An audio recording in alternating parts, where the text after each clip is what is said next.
Check it. Yeah. Yeah. Yeah. Check it. Alright, y'all, this is DJ Boogie Damn Boy. Represent my homies from Paradise, CA, you know what I'm saying? Yeah. Right, well, this is a little story about how some boys from Sacktown thought they could come to our town and get down. But what they didn't know is that you cannot mess with our boys here on the ridge of the Pine Cones. This is their story, right? It's a nice looking light in the 872. I see Sawmill Peak from the ridge pursuit. I think it's been 6 months since I've been out on bail. Give a shout to my homies in the Butte County jail. Out under the pines, sitting my rhymes, chilling at the riverstead of good times. Got me a laugh in my grandma's trailer.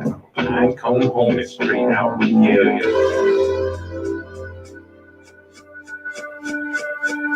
You don't mess with the pine cone homies. You don't mess with the pine cone homies. You don't mess with the pine cone homie. Now you're pissing me off because you act like you know me. You don't mess with the pine cone homies. You don't mess with the pine cone homies. You don't mess with the pine cone homie. Now you're pissing me off because you act like you know me.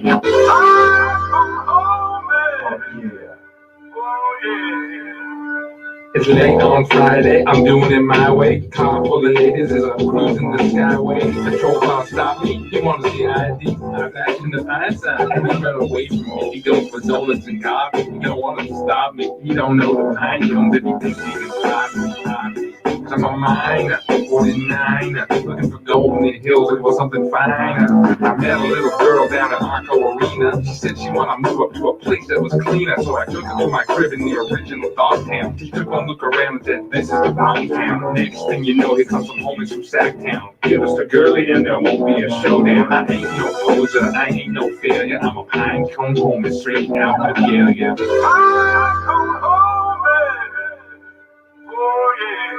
So now I'm thinking, like Lincoln, and pretty soon I can get to these Sacktown boys to drinking. All of them would be meeting them bright and early down the Whiskey Flats Road at the Donkey Derby. When I see them again, I had to check my glasses. Bunch of red shirt rednecks is riding their asses. I guess if they like it, it's not my place to tamper, cause every last one went and joined the Clampers.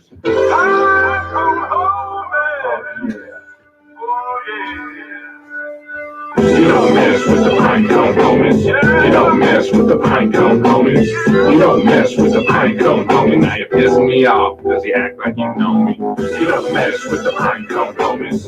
You don't mess with the pine cone homies. You don't mess with the pine cone homie. Now you're pissing me off. Pine cone homie. Oh yeah, this is how it goes down. Oh yeah.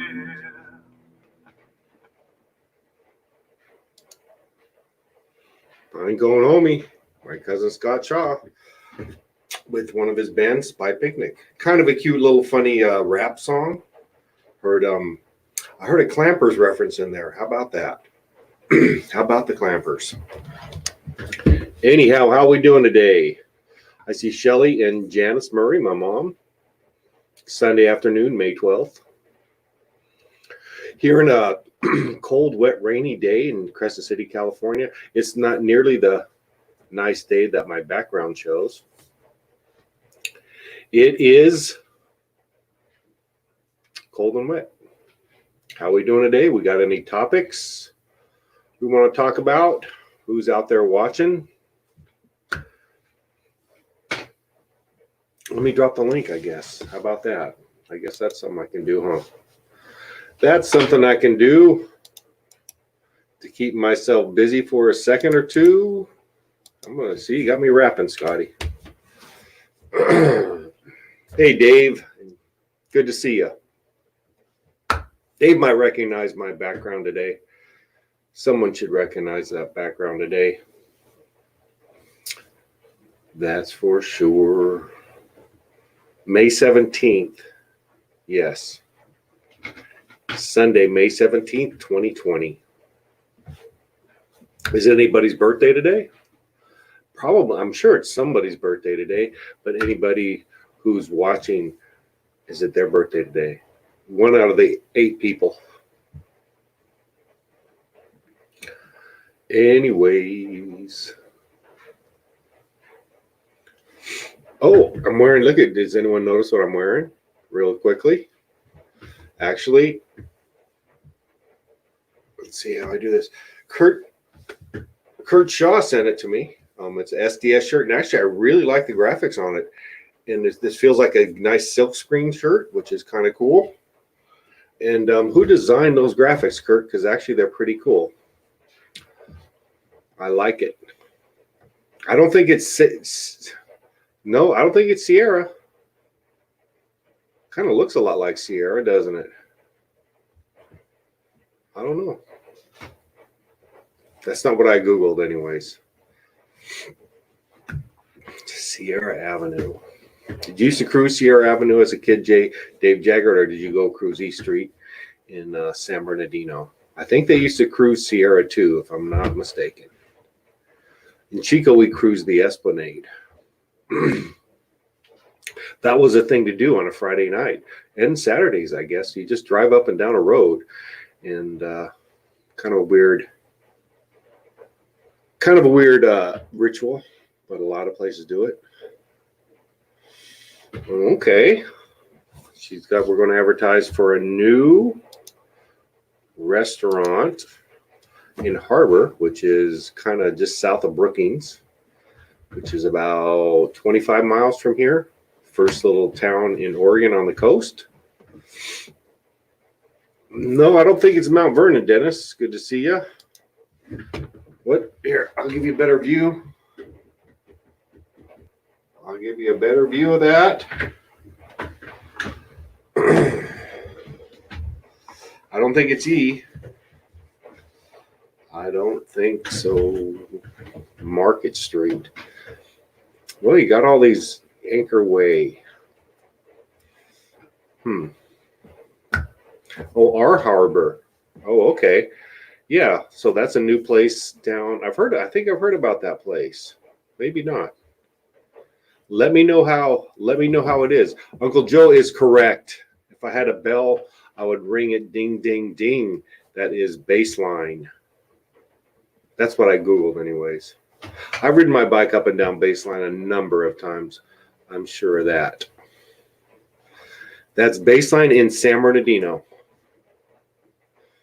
That's Baseline in San Bernardino. Hello, Jennifer. Hello, Janice Murray. Uncle Joe. Let me drop that link again because it's already getting kind of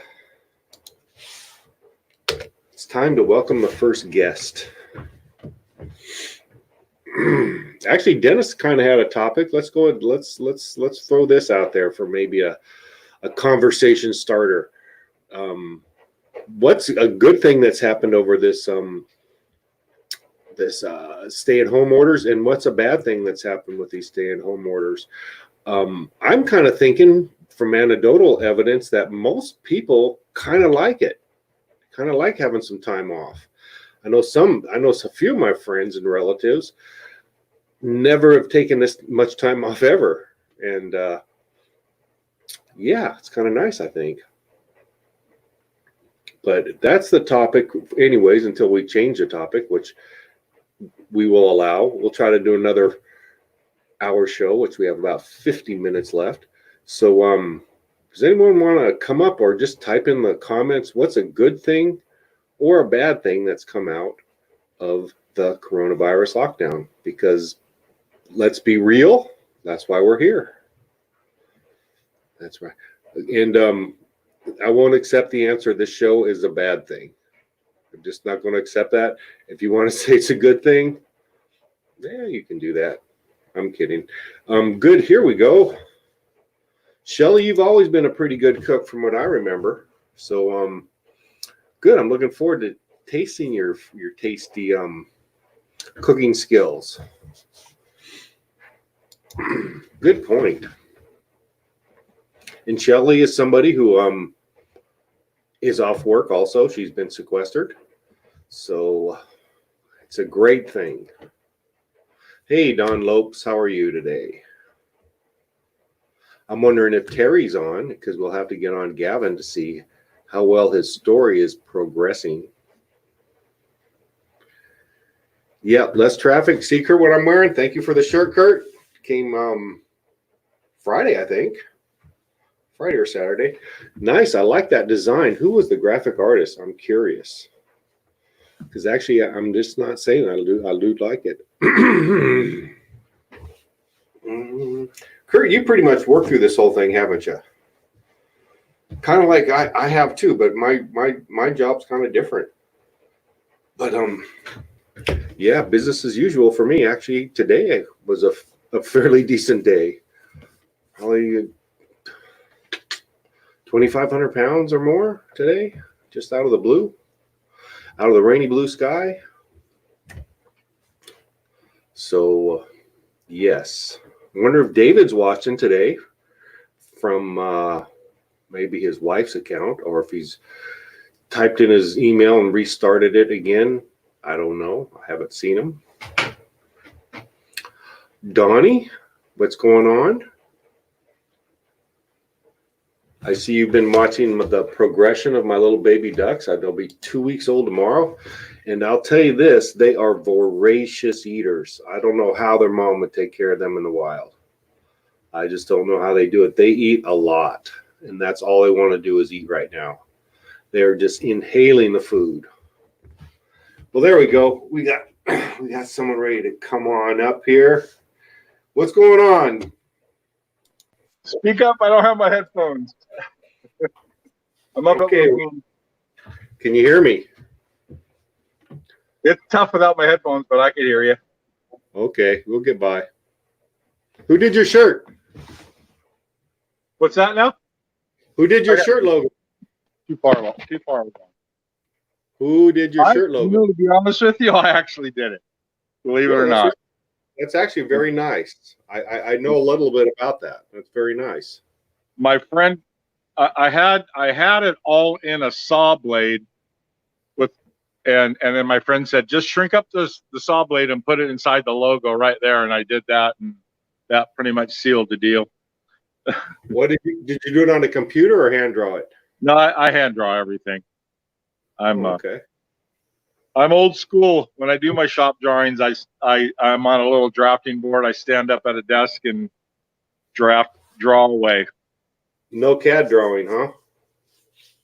You know, I probably should have did CAD 20 years ago. But I didn't. It's pretty slick stuff, I'll tell you that. There's a piece of learning curve. People see my drawings now, and it's like, did you hand draw these? I am the only one that's still hand drawing. I can tell you that right now. I see 1 in 1,000 plans that might be hand drawn.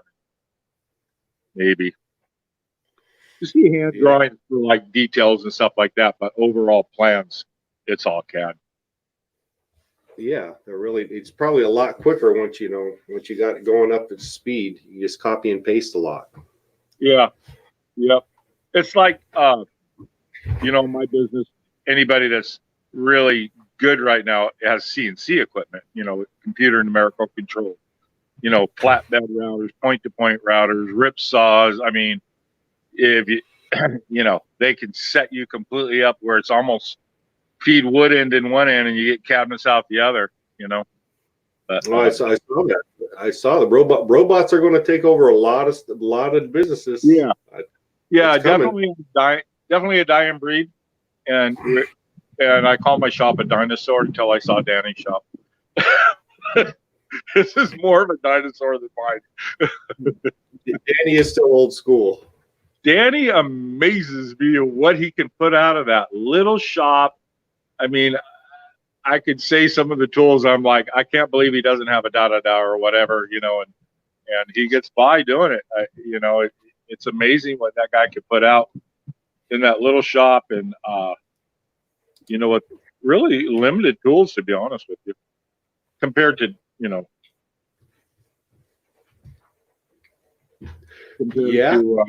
all the other shops out there, basically. But Danny kind of does it like I do. We keep our overhead low. We don't have a huge pool lease, payment at the end every month, $2,500, $3,000, $4,000. We own everything in my shop, I own it, except for my truck. I'm paying on my truck, but I've always paid on a truck. I've very rarely paid off a truck. I think Joe is having some problem. I'm going to remove him until I see him. Yeah, Has he leaning been on for the last couple of days, or is he having problems? Damien Joe. or Joe? Nope. He's been. I don't know. I think he tried to come on yesterday. I don't remember. He came on right yesterday. now, right? He's trying. I'm gonna boot him myself from the stream. Come back in, Joe. Come back in. We'll do a big reset. What's going on today down in La Mesa? We're in Escondido right now. You're Went up. I was telling a friend of mine that we're going up to Lawrence Wolf Village to visit my mom, and he says, "Hey, there's a great strawberry stand up at Gopher Canyon Road, which you probably know is just the next exit up." So we drove up there, and we bought this half a flat of strawberries that is absolutely gorgeous. So and we've been eating strawberries.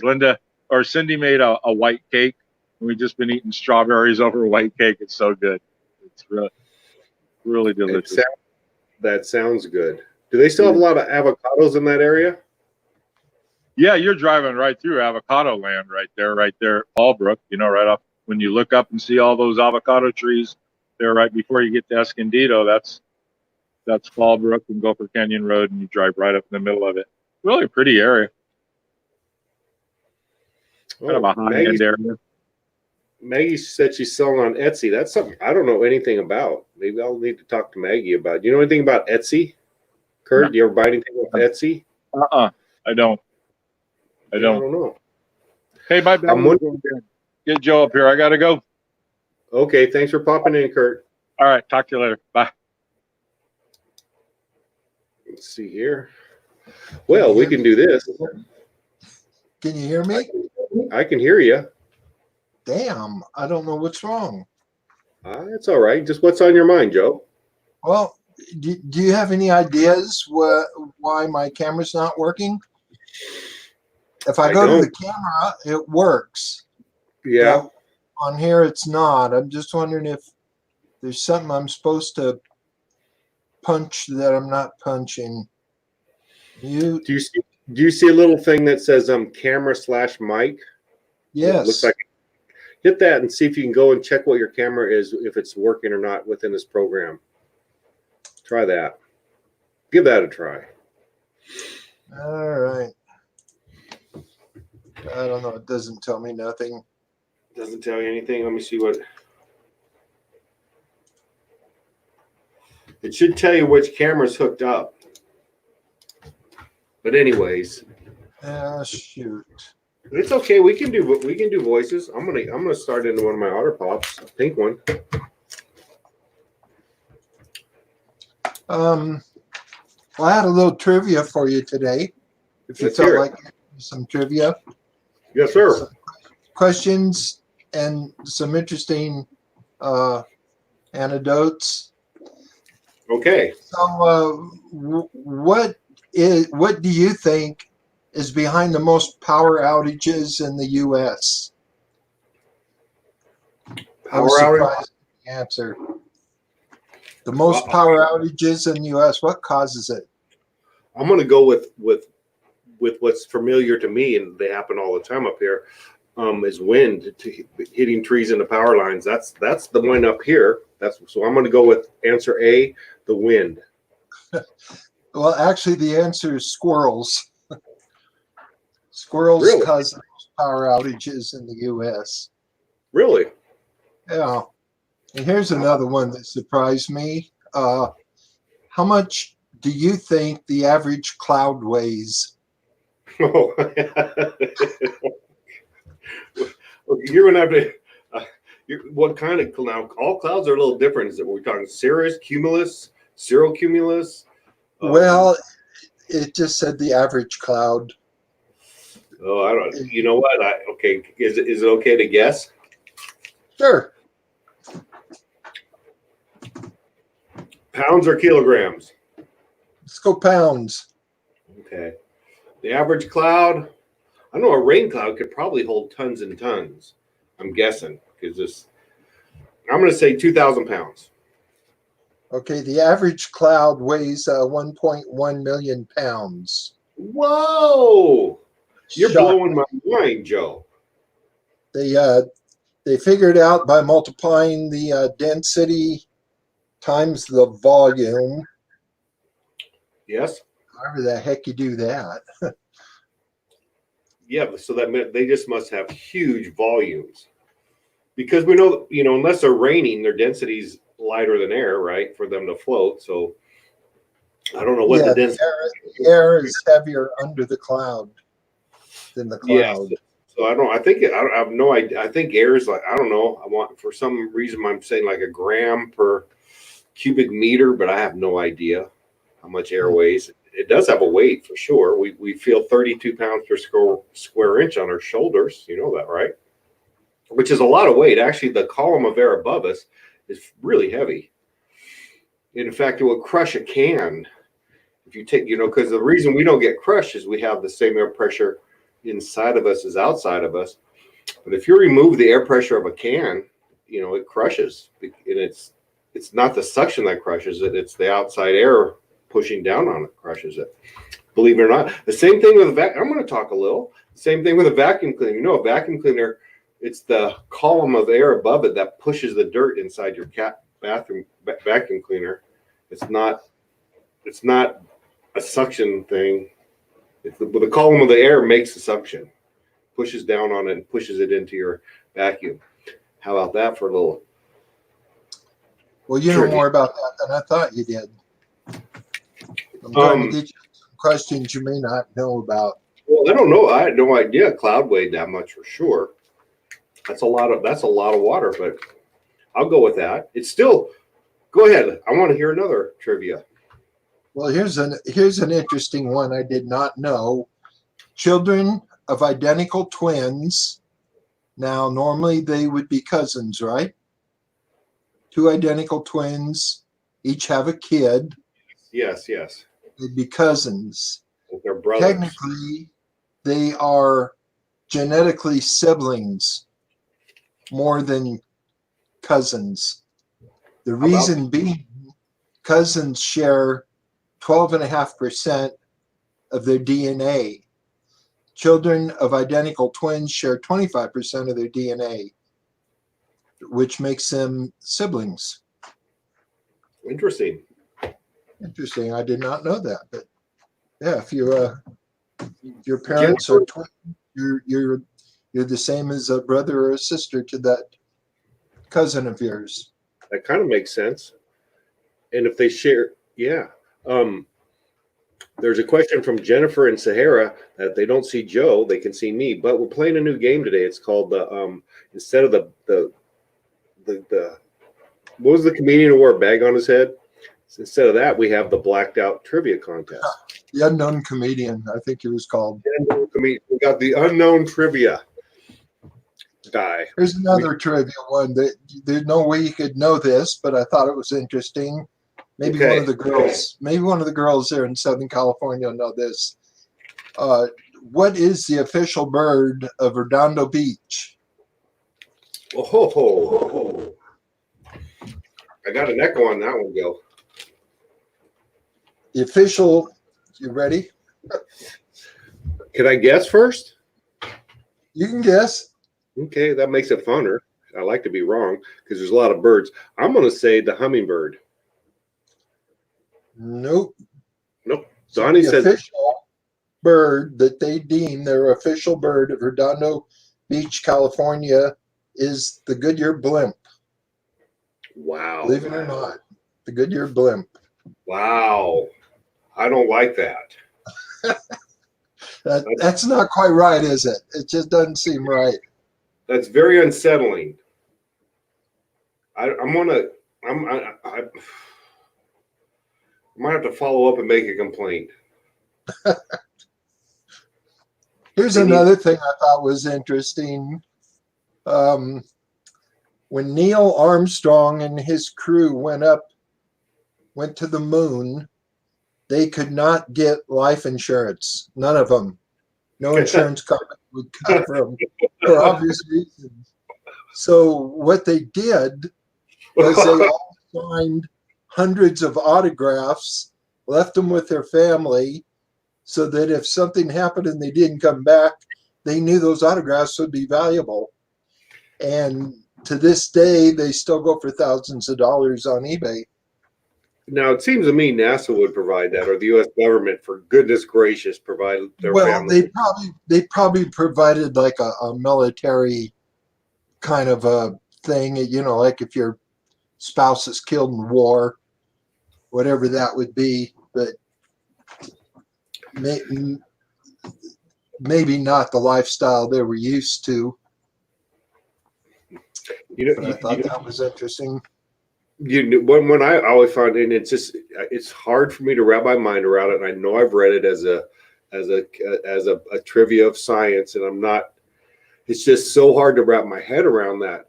You know how small a single cell is inside your body? It's really small, right? And then inside of that, there's the nucleus, and inside of that, there's some strands of DNA. You know, so inside a small thing, inside of a small thing. And if you were to take all the molecules, all the atoms from that DNA molecule and put them end to end, you could go from the Earth to the moon. Isn't that just insane to even comprehend? Wild stuff. You know, $1 billion $1 bills to go from the Earth to the moon, laid end to end, touching each other. No, the way $1 bills. it's like just how the that spiral helix can fold upon itself is pretty amazing. I don't know. That's just that one's way out there too. That's going down in size to a degree we cannot mentally wrap our brains around, like thinking the size of galaxies. Nope. Really small and really big is really hard to comprehend. Nope, we're not built for it. All we can do is go by the numbers.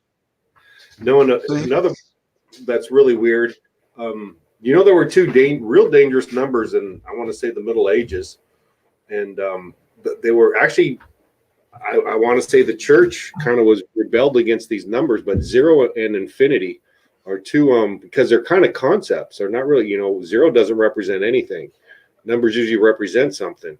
So 0 and infinity are actually concepts that are dangerous. It was very dangerous to some religions, because just the idea of nothing or infinity, because infinity is not a number. It's a, you know, it just isn't. It can't be.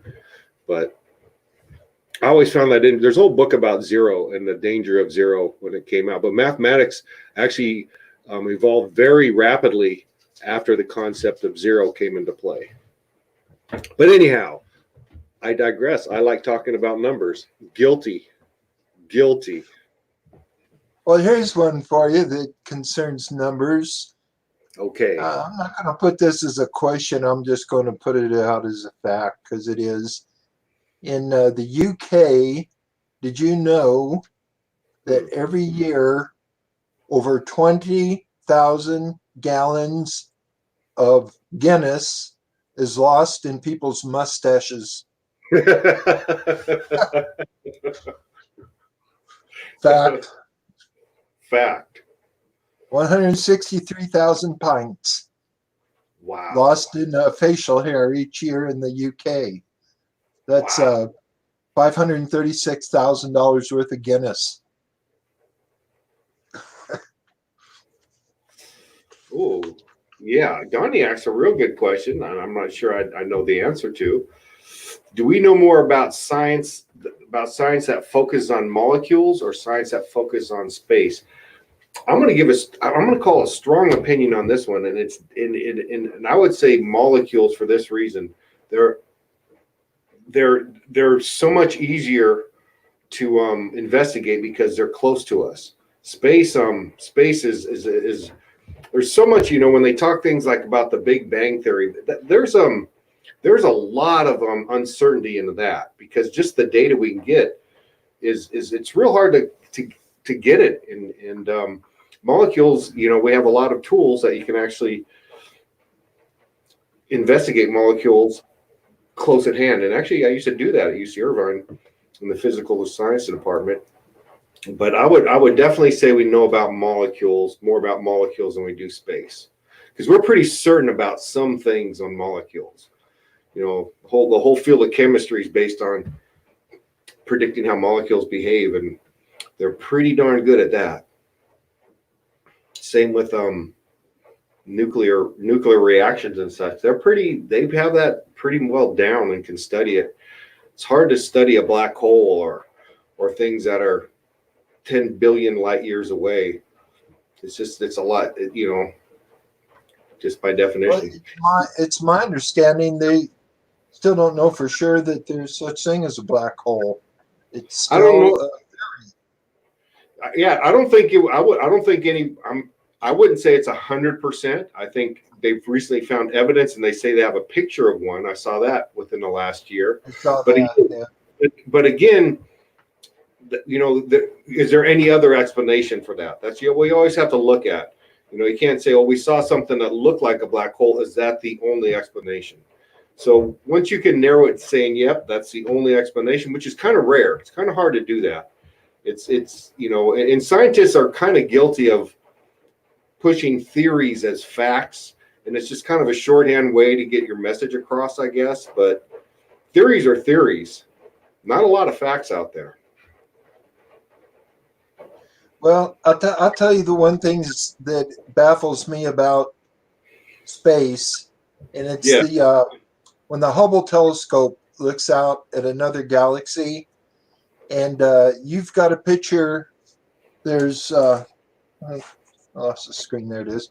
You've got a picture. There's 300 to 500 billion stars in our galaxy. We're 2/3 of the way out from the center. So in order to look out from where we are, to look outside of our galaxy, it would be like being buried a mile deep in a sandbox and trying to look out and see the outside of the sandbox, with each grain of sand representing a star. So I guess my question is, how does the telescope see beyond the stars that blanket the sky? Because we see space between stars, but if you could see beyond that space, you'd see more stars. Oh, I would say the analogy is a little off, and I'm just guessing here, but in a sandbox, the sands are actually touching each other. Well, yeah, but you spread them out in one grain of sand every square inch. Well, but even that wouldn't even be close to how space is. If you compare the size of the sun to the next star over, it wouldn't even. It would be like one grain of sand, and one in Chico and one in Oroville. Right. If you're comparing grains of sand to the size of a planet, you're probably right. But then when you consider there's 500 billion planets, is that I don't right? know. Space is one of those big things, and it's hard to comprehend. It really is hard to wrap your mind around some of that. It's 100,000 light years across our galaxy, which is. And I have this question for you. If they, you know, one of the theories is space is expanding, right? What's it expanding into? I don't know. Or if our universe is expanding, what's it expanding into? There's a lot of unanswered questions about space. Yeah, because I think when you get into space, it you can't mentally wrap your mind around it, because our minds work in a linear way. So we're used to seeing everything in numbers, linear, distance. This happens, then that happens. This is over here, but that's over there, but that's on the other side of over there. I think when you get out into space and the limits of the universe, those rules don't apply. So it's a whole different set of numbers that I don't think we have at our disposal to deal with it. It's not, we're getting beyond a linear thing when you're talking about the numbers of stars and the distance of the universe. No, it's another area. It's not time, and it's not distance. It's something else. Yeah, and that's right. Interesting things to contemplate for sure. Okay, here's a question for you. How do Okay. you think sunglasses were invented, or why? Why were they invented? Why were sunglasses invented? We're gonna take a shortcut on this one, and I don't know. All right, I never would have known this. In the 19th century in China, they invented sunglasses so the Chinese judges would wear them in court and hide their expressions. Okay. I don't know if that's interesting, but Chinese judges in China, the judges would wear the sunglasses so as not to give away what they're thinking. I saw Jennifer. I see her video. Well, she comes up black also. But where I see her video, I don't see yours. But when I put her on the screen, I'm gonna leave for a second here. Hold on.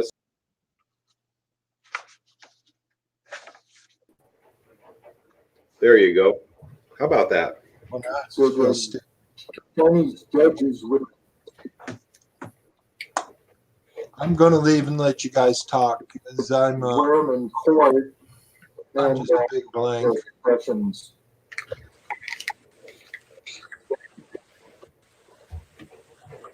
Hi.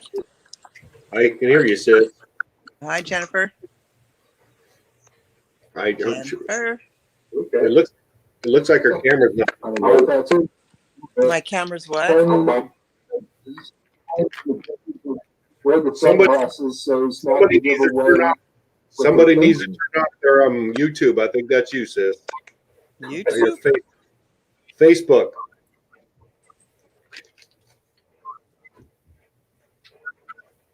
I think that was me, Patrick. Okay. Can you hear me? I can. You're a little blurry, but I can hear you. Oh, okay. I don't know why I'm blurry. I think we should do a lottery on science of when a vaccine is going to come out for this COVID. On this, because you're a scientist and Joe's really smart and he listens to what people are saying. Let's do a lottery and put $100 in, and that's who gets the closest when a vaccine comes out. So what? But see, I wouldn't want to do that because I'm not sure there will be one. There may not be. There's never been one for a coronavirus yet. You know, like the common cold. No, and there hasn't been. Which I was surprised there haven't been a vaccine for herpes or AIDS. You know, everybody thinks AIDS is done, but there has been no vaccine for it, and there's no vaccine for herpes. So why do they think a vaccine may come out for this COVID? I'm not sure one will. I think Joe mentioned it the other day. A likelihood it'll be like AIDS, where they can come up with antiviral drugs to keep it under control, but no vaccine necessarily. Well, that's what they did with HIV. They have all the drugs to control it and almost wipe it out, but it's still in the system. I think Sis might have something to say about that. About what? I missed it because I had to go out and come in. Oh, we're talking about there's never been a vaccine for AIDS or for herpes. And Patrick is saying there may not be a vaccine for this COVID-19 either. Right. We're going to do a lottery. Oh, okay. I don't think so. That's what I was saying. Yeah. It would be a wasted lottery. A wasted lottery because there won't be one. It's well, not we don't know. It's not when it says. One you'll never collect, right? Yeah. So are we just hanging out waiting for the vaccine before we can go out again? Well, either a vaccine or the drugs that are going to make it so you don't have, that'll just contain it. They're using the what do you say, Patrick? Resonarvor there's a couple things that's making it less, and they're still doing trials with it. So if I know I'm not going to die from the vaccine, I'll go out. But right now they don't have that out there. Nobody said that. If they can make it where you get the vaccine like a flu and it's a very low chance you're going to die from it, right, that's a whole different story. I don't know if I can wait. I'm not sure. Have you guys seen the one in Britain now that's using the dogs to sniff out the COVID virus? I think that's Yeah. amazing. Yeah. And I'm sure they have dogs all over the world. Yeah. Did you happen to They use watch? that in airports with everybody that walks in, and it's not a temperature test because dogs don't do that. They smell the disease in your body before it even comes out. You know, the lady that bought our house on Horse Run Lane, she took my art studio and she turned it into a lab, and she Yeah, trained dogs to sniff breast cancer. And that's she has, amazing. she has a grant with UC Davis and with some Chinese company too. And she's already trained one dog to sniff breast cancer in petri dishes. How soon can they detect it? I mean, I don't know. The last when I you get an talked to her, X-ray, it's a certain size. Can they detect it like really, really before it even starts developing in your system? I don't know the details on that. I don't know. She might Be have. interesting. Yeah, you could probably look up something about it. Oh, I'm Her sure. her next phase was they were going to start training the dogs to see if they could sniff cancer in humans, not just in petri dishes. But you know, then they have to bring human beings into the act of doing the experiment, and I guess that's a little more complicated than just having a petri dish for the dogs to smell. True. I wonder if you could teach them like to smell the urine, because it, to see if it, to pull it out of people's urine. Yeah. Well, what I heard they're already smelling the Ebola virus and the H1. It's each disease has a certain smell. And I don't think it's the urine. It's just how dogs can detect it in somebody's body. They can smell that each disease has a certain scent or an odor to it. Yeah. That's pretty amazing. I believe that. They're pretty good. They have, I don't know, Patrick, you probably know the numbers on what's the olfactory, how much that magnifies with dogs, their senses. Well, it depends on the breed. The dogs that have a real long snout have a lot better smell than bulldogs. Yeah. Because it's just more surface area. Yeah. Well, I have an idea for another show, Patrick. What's that? I think Maggie needs to get up and do a product show. I mean, it seems like a lot of these shows, it's kind of the guys coming on and doing their fishing and doing their all the guy kind of things, and maybe do a show for the girls with the facials and just something different, just to throw in. I like that. Yeah, Maggie can do the product. She sent us a lot of them. We can show our face masks. We can talk about how they made a difference to our skin, and just to do a girls show, and then maybe you guys can do a guy show one time. Do you know how all the fishing and a lot of the other stuff on? You're not saying you're bored with fishing, are you, Jen? I only like to eat fish and cook it. I did catch a 185-pound marlin in Mexico when I was dating Bear. That was pretty cool. I see Catherine. We haven't seen you in a while. How's Christian doing? Is he surviving the lockdown? No, but I was going to say, why we get so many fishing stories and such? Why? Because that's who pops on the screen, and I love it. That's what I'm saying, and I totally get it. That's good. But well, Maggie just has to come up and talk about it. Yeah, just break it up a little bit. Like, I think people like that cooking show, and that was kind of fun, but it wasn't really a guy's show. But although Brandon got on it and other people kind of joined in. Yeah. I like kind of switch it up a little bit. No, I like maybe what you got to do with Maggie is have everybody get their, and then you all put it on, and she can explain how to put it on for each of you, whatever the instruction. Exactly. Yeah, I have a couple of questions for Maggie because I have a couple little bottles she sent me, but I have no idea what they are. I had that same problem. It's how when to put it on, how often, if you use it at night or in the morning, and she could explain all that to everybody. No, and then she can her products work for men too, Patrick. No, and, Yeah. and then actually she could tie that to, she could put links to these videos on her website so people can actually go to her website and hear that, because that's important stuff. I think, is she still on? I haven't seen her. I think that would Yeah. be a good thing to do. Her ears are burning. Oh, Maggie, I'm working on it, ladies. Okay, honey, you need to get up here. Let us know. No, I That'd be think that would good. be a good asset for her website. Even, you know, I see there's a number, what's popular is women putting on makeup and such. You know, that just is. There's channels and they get thousands of people watching them applying makeup, or Oh, there might be. Jennifer, you could do that. You taught me. Yeah, how to I wear could. makeup. I could And do that. Yeah. Maggie I can think- do that. People watch it. You know, another one that I'd like to do is have Joe and Becky come on and talk about herbs, That's a great one. especially How to herbs. grow them, you know, how to grow them, how to use them, what herbs go in what. I think that would be awesome. The other thing I'd like to do, like, I know we're not doing the politics night, but there's so many conspiracy theories out there that are just off the wall, and it's kind of not really politics. It's why do people believe them, and where do they come from? That could be an interesting Friday night show, not really getting into the politics of it, but why people believe in conspiracy theories. Oh, conspiracy. Just an idea. You know what I thought you said, Jennifer? You cut out. I thought you said why people believe in spirits. Oh, no. But that We would be could a do good that one too. If we could ever get Aunt Carol up here, we Why could do do people that believe one. in spirits? Yeah, Joe could Oh, talk I about believe that in one spirits. too. Susie will come on and tell you why she believes in spirits. That could be a really good one, especially with our family.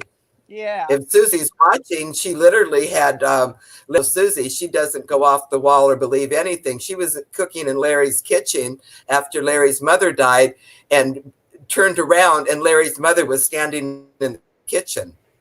And Susie is not one to hyperbolize over anything, for sure. So that could be a good one. I mean, just break up the show a little bit. Yeah, let's find out what spirits have come down and visited lately. Yeah, Patrick, have you ever had a spirit visit you? No, that would be not a show. That would be more for Uncle Joe or somebody to do. We're working on that, but yeah, it's not my cup of tea. You're very too scientific. Patrick, did you ever follow up with that psychic? I have a With what? question for Patrick. Did you ever follow up with that psychic in Crescent City that Susie was telling you about, that happened to mention your name and you were going to call her No, I never when did. we were all in Crescent City? Yeah, I didn't. Oh, okay. Just wondering. No, I'm not going to spend whatever on something I don't believe in. So that's how, you know, they have a leg Okay, I up. don't If blame you. someone's Let willing to somebody give, else put the show on. yeah, someone's going to give you $100, $50 to get a reading. They're going to believe it, right? You're already believing it. That's very true. Okay. That's true. Okay, well, I'm going to click off. I got dinner in the oven. Like, nice seeing everybody. All right. Love you. What happened to Joe? I don't know, Joe. Try to come back on if you're listening. Yeah, you can do. You know, I've said this. I would help anybody do this. In fact, I would. You know, me and Uncle Joe are talking about doing a YouTube channel. We're working on some ideas where we do it to more the general public, because here we have really kind of a limited audience, anyways. But when you go out on YouTube to the public, it's infinite, and you never know what could happen. But I think there's a real need for a spiritual kind of UFO kind of conspiracy show. There just is. Yeah. But again, I'm more into evidence, you know. Here he That's- is. He'll tell us about it. Yeah, I'm gonna try all kinds of things. Just I don't know what the heck. All right, gonna have to get Brady over here. Okay. Yeah, Brady's there. now I'm gonna have to get Brady over here to figure out why my camera's not working. You can do this without a camera. Well, I'll hang out for a minute. Okay. I think Sis had something she's going to ask you. Something about What? ghosts. Oh no, do you want to do a show on talking about spirits? Well, I'd be a part of it. Yeah. Do I want to do a whole show on ghosts? No. No, I'd have a couple of stories to tell like everybody else. It's, yeah, be interesting. Very conscious of how I look today. I've been feeling very old and haggard, so I gotta go. I need my hair done. We look for I look at my hair, it's too white. I kind of look like Joe. now Yeah. you Don't look have to worry about that today. Yeah, it's starting to rain here. The raindrops are coming down really big. Is it raining over at your house, Joe? No. No, Maybe it will in a minute. It's starting to rain here. I hope it's so. pouring here. It's pouring down rain here. Pouring down. It's always raining there. Okay, well, if Danielle, if you're listening, I need an appointment. So I gotta go. Thanks, Okay. Patrick. You do a great job. Well, I appreciate that, but it is what it is. Whoever comes up, comes up. That's how it works. Do you want to talk about what we talk about, Joe? About the show we're thinking of doing? Go ahead. What show? Um, Which one? Which idea? Well, I watch a lot of, I kind of got, that I'd even attempt something like this is from watching a lot of live shows on the internet. And there's a couple sites dedicated for live shows where people can do this. They can come on and talk about whatever they want. They can have guests on. They can have call-in shows. And to me, it's always been just an amazing opportunity to, I don't know, just to have like just an opportunity to do something like this. That's never been around before. I see, I watch a lot of content, there's a lot of, believe it or not, some of the biggest shows are people playing games, a computer game on your computer, and there's a camera pointed at you and pointed at your computer, and people watch people play games. That amazes me. I don't understand it, but I guess long story short, I haven't found a lot of stuff that talk about live shows that talk about UFOs or near-death experiences or spirits. I know it's a huge interest to people out there. There's a lot of videos on there, but not a lot of places where people could go and talk about it. So I think there's a niche there, and I think you would be a good host. I think I could play skeptic or not at all. You could do it on multiple platforms at once. I think YouTube was a real good place to start, and just try to develop an audience and where people can interact with you and talk about those subjects. One of the ideas I had is get a video on a subject, say UFOs or NDEs, near-death experiences, and then play the video in sections and then critique it as a conversation. That was one of my ideas. Twitch is another big one. I talked to Uncle Joe about Twitch. It's a platform just for live streaming. And there's some amazing, there's where they make just whisper sounds. There's a lot of crazy stuff out there, but I haven't found a niche for kind of a spirituality, conspiracy. It's some of the things we talk about.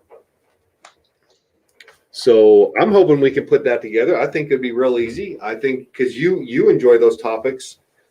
And I do. It's interesting idea, and in thinking about it, one of the things I think about is you take something like UFOs. I've watched hundreds of hours of YouTube videos and on television and the ancient aliens and all that, and I've read books, so I've been kind of into that for about 50 years. However, that being said, if somebody said, now just start talking about everything you know about UFOs, I think I could probably go 3 minutes and I'm going to run out. Because if you can't remember names, dates, places, then you're just talking about ideas. So it could be done, but it would take a lot of research and notes to bring back all that.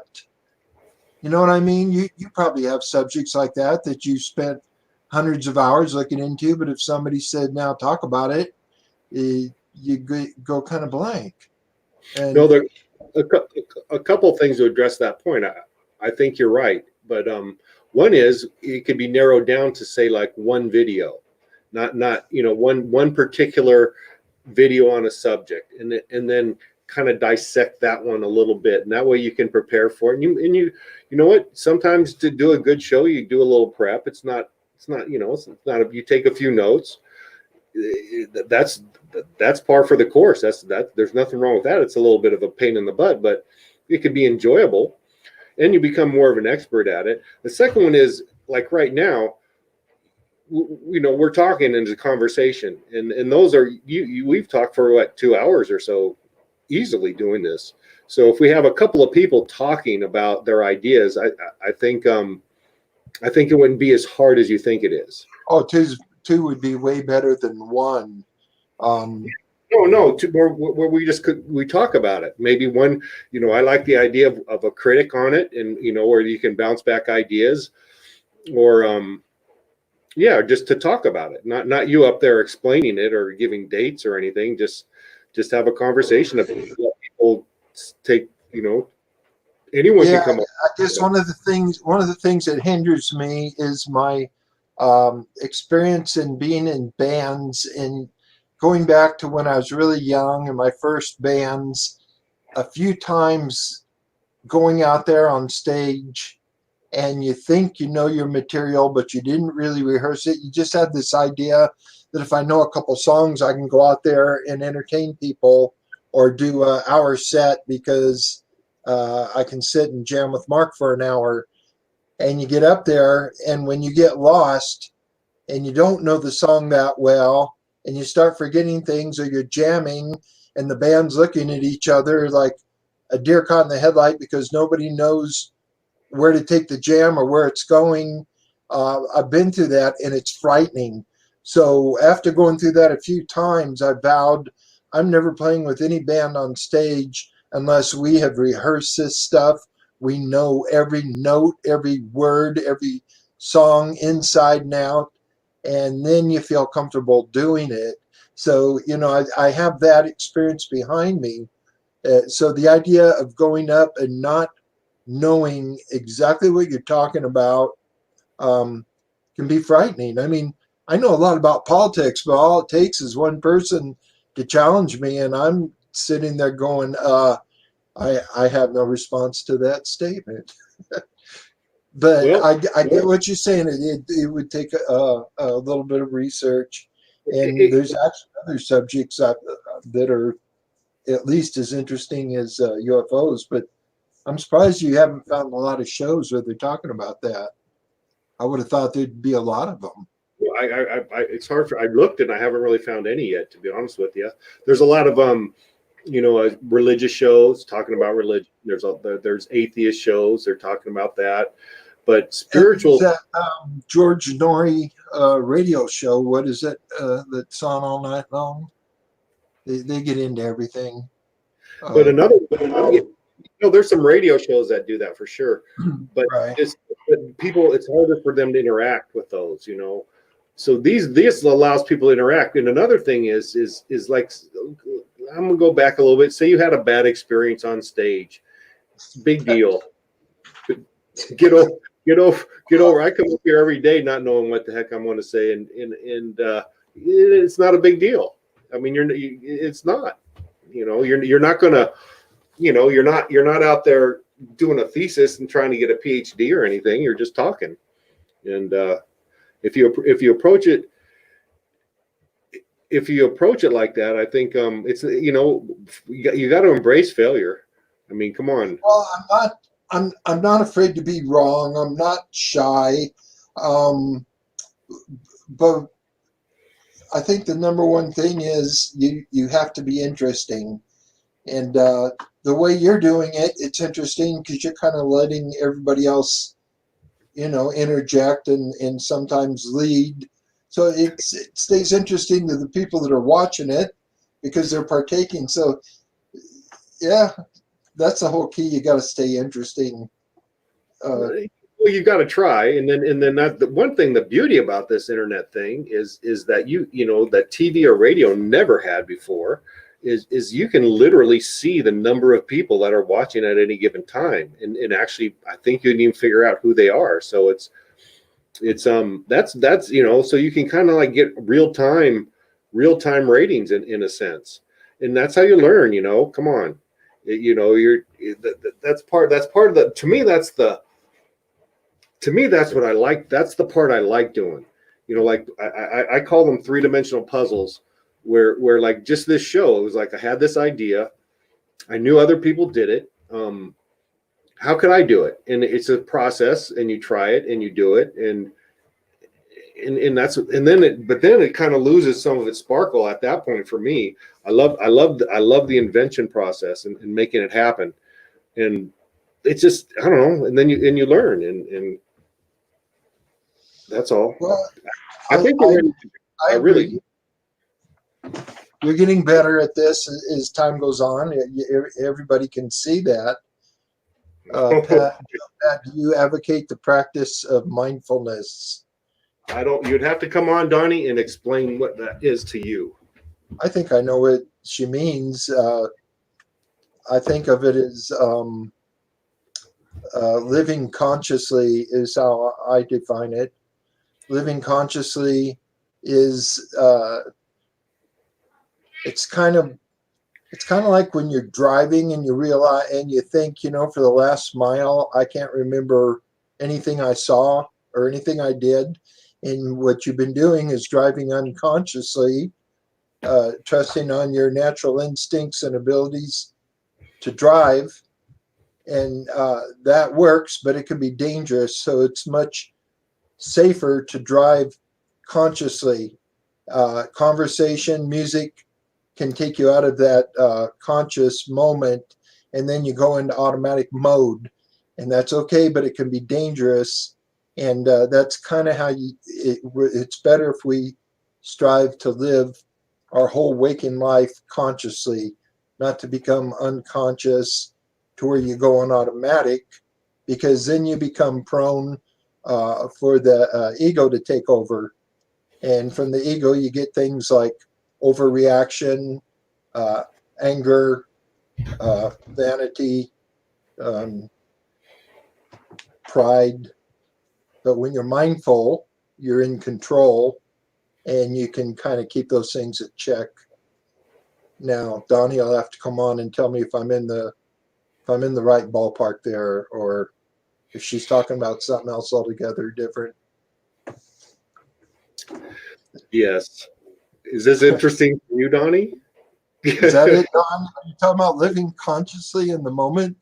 Let me drop that link. I don't think I've dropped the link for a while. You know what? You know, and as I was listening to you, the thing I worry about is, I think it's unconscious living, but that's wasting time. It's like, I think of it as laying on my couch and turning on a YouTube show or something and just kind of zoning out. That to me is kind of on that level. We're not, I don't know. And I don't know if that's real. Let me tell you the difference. What you're talking about is relaxing, and you're talking about going unconscious on purpose. That's different. Yeah. Allowing yourself to go unconscious on purpose is one thing, but doing it, what's this Sharon is saying, Joe, it seems to me that one of your real strong suits is spirituality. That's a lot of the show, but if you're looking for something to talk about besides extraterrestrial beings, well, that's it. See, I told you, Joe, you're not, and you'll never. Here's another thing that actually I learned this teaching chemistry at UCLA, and it was a hard lesson, but it was a good lesson. You're never going to, well, some people might, I don't know. You're never going to make everybody happy with everything, and you got to get it. And I, as a teacher, that was slapped in my face all the time. You're hated by some and loved by others, and that's just something, you know, you can let that drag you down, or you just kind of got to understand it. And I don't know if that's ego or whatever, but that's his life. I mean, that's a reality. Right. And I understood that when I played music. You know, the stuff you write is not going to be for everybody. No band, no matter how good or popular they are, is there's going to be people that don't care for what they do.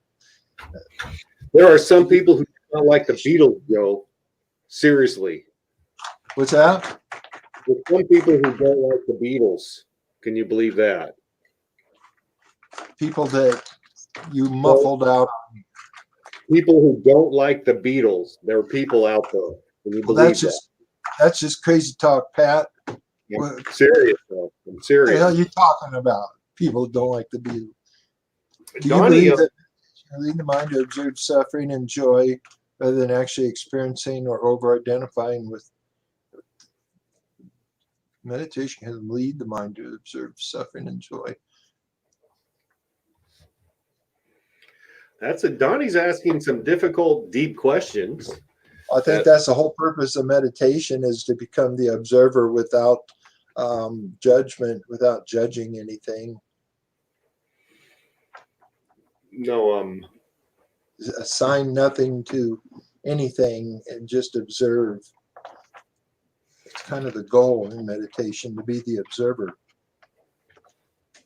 I'm kind of in a sense, I'm pretty shallow because believe it or not, I do think about you think a lot about what the meaning of life is, what the universe is, what to think about God. I think those are natural questions that most thinking human beings dwell upon, and it's a pretty shallow conclusion, but it is common, and I know I've talked to you about this before. It's in almost all cultures have it. It's kind of called the golden rule, and it seemed to, I know that's shallow, but it seems to have worked pretty well for me over these years, where it's just, if you're kind and you try to do things right, it works out. That's kind of how I look at it. And it doesn't for everybody. I know that. That's just my personal experience, and I don't know how much deeper I need to go other than that. And I know that's shallow, but the golden rule to me is not shallow, because it's recognizing the connection between you and everybody else. And why would you want to? The golden rule works because you have to ask yourself, I'm willing to do this for myself, but not for them. But if that's true, you're out of connection. But when you think, I want to do for them what I want them to do for me, you're realizing on a higher level that you are connected to all other beings. And I think that's where the golden rule comes from, is that inner sense of connection. And we do all have it. Everybody recognizes it on a different level. Some people don't recognize it at all, but it's there. We all do have that. It's an innate spiritual connection that exists within all of us. No, I agree. Yeah, there is. And like I've said before, just for me, evidence of that is when you get in large groups. I've seen it at concerts. I saw it in the Rodney King riots, where sometimes it's good and sometimes it's bad. There's the mob mentality. It could be very positive, it could be very negative, but it's an energy that you definitely sense. And I see it more in groups than I do, individuals. But that's just from my. The mob mentality goes right back to what Donnie was saying about practicing mindfulness. So when you become unconscious, then you become prone to being affected by other people. So when you're part of a group consciousness, when you lend yourself over or lose yourself to the group consciousness, you've lost your own state of mindfulness. And that's what happens when you have a mob mentality. Everybody in that mob has quit being mindful. They've lost their presence, their state of presence. And then you become then you become reactive rather than active. When you're living consciously, you're living actively, you're creating. when you lose that consciousness, you become reactive and prone to outer influence.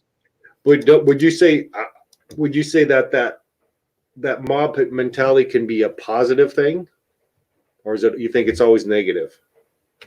No, it can be positive, negative, or neutral, and Okay. and you can give yourself over to it on purpose. Like when you go to a concert and everybody stands up and starts clapping, and you allow yourself to become a part of that.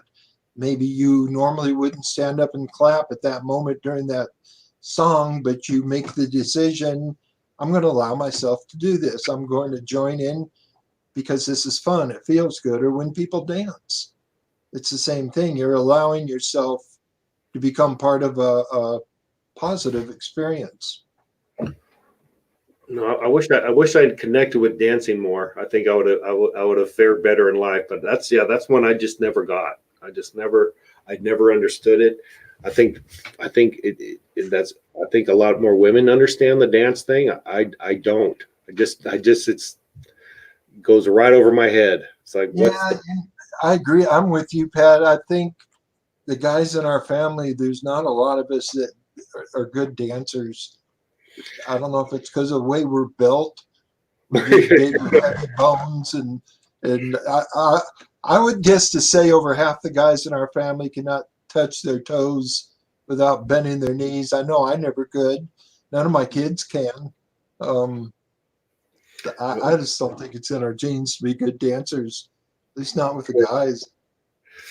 You know what I do? You know what? If I'm alone in my happy place, in my garage usually, or my laboratory, and there's a good song, I can dance. Like I can dance pretty darn good, believe it or not. But it's a personal thing, I guess. I don't know. There's only one song that I ever dance to. If it comes on the radio or if I play it in my bedroom, I can't help but start jumping around. What It's song is that? Hello, It's Me by Todd Rundgren. Rundgren. I don't know. Something about that song will get me on my feet. No, somewhere I bust a move and I get, and there is a joyfulness to it. There is. So maybe I do understand it a little bit. It's just hard for me to share. I've heard Brady and people say there's no rule to dancing. Just let yourself go and be free. And then a song will come on and I'll do it. And they'll look at me and they'll go, but no, not like that. That's not it. That's not what I meant. No, sometimes though, I don't know here, I'm gonna go a little crazy. If you just kind of feel the rhythm and you can just feel it. And I don't know, I can't explain, but sometimes I do. I'll feel it and I can move to it, but not that well all the time. Kenny was always a good dancer when we were young. I never danced, but Kenny was always good. I think it was kind of like horses in a way. Girls, I think, appreciated good dancers, and I don't know. I understood it from that level. It's not like I understood. I said there's a real attraction to people who can dance, but well, if I knew how to dance, I'd have had a lot more action when I was younger, and my whole idea was let's sit down and have a deep conversation about life. Well, when a girl's out drinking, she's not interested in that. And that's the only move I ever had. It almost never worked. I don't know. I would like to hear the perspective from the more feminine persuasion on that. But I know it's important. And anyways, I've seen we got by. I got by with that. I'll dance alone once in a while. Maybe one of these days in public.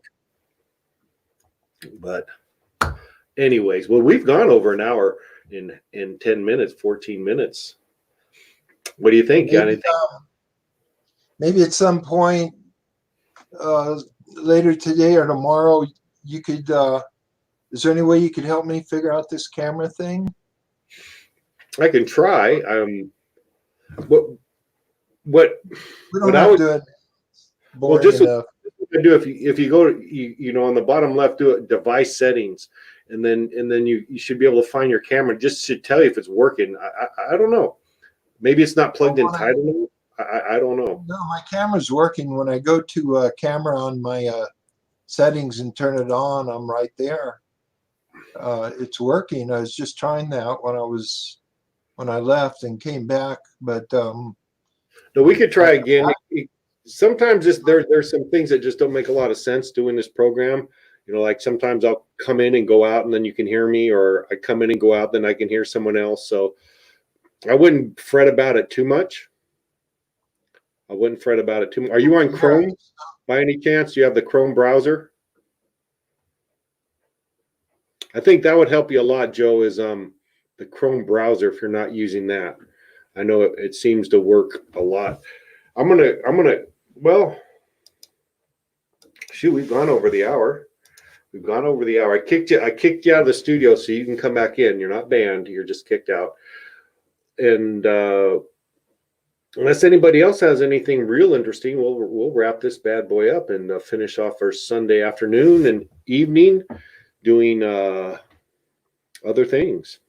But I always appreciate, I see 11 people up here, which is, wow, I'm kind of impressed. Thank you for tuning in and taking some time of your day to join us here and talk about uninteresting stuff. Right, Donnie? That's what we do. We talk about uninteresting stuff. Sometimes it's interesting to some. It's usually interesting to the people on the panel, or at least the ones talking about it. That's kind of how it works. But I understand it's not always interesting to the folks in the chat. But willing to do anything else. Love to have a show about the women's show, whatever that topic was. I'd gladly help you out. You know that, don't you? Anyways, having said all that, peace, love, prosperity. I'm going to sign off tonight and enjoy your evening. Get a good night's sleep. And I can't see why I won't be back here tomorrow or mañana for the Spanish speakers. Take care.